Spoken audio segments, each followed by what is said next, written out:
Imagine this. You wake up one morning and decide to do absolutely nothing. No phone, no work, no distractions. You don't check emails, you don't scroll social media, you don't even try to relax by watching Netflix. You just sit with yourself. Minutes pass, then hours.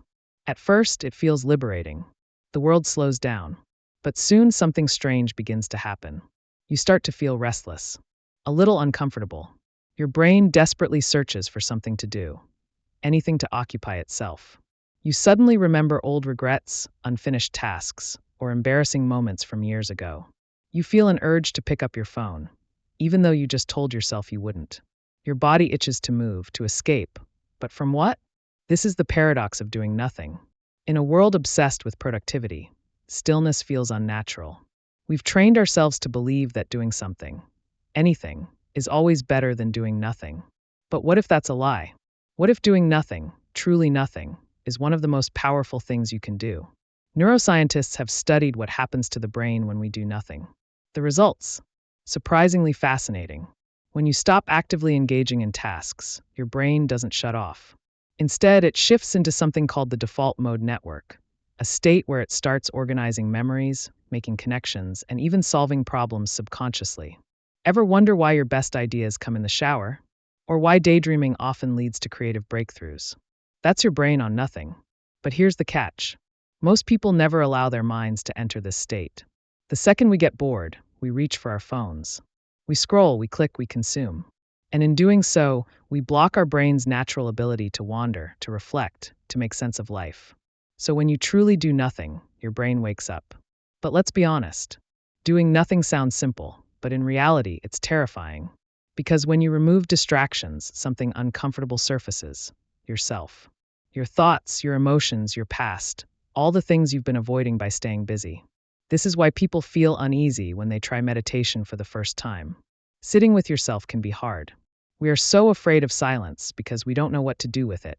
We drown ourselves in noise because silence forces us to confront who we really are. But what if, instead of running from it, you leaned in? What if, instead of escaping into distractions, you let yourself be? For centuries, monks, philosophers, and thinkers have understood a secret.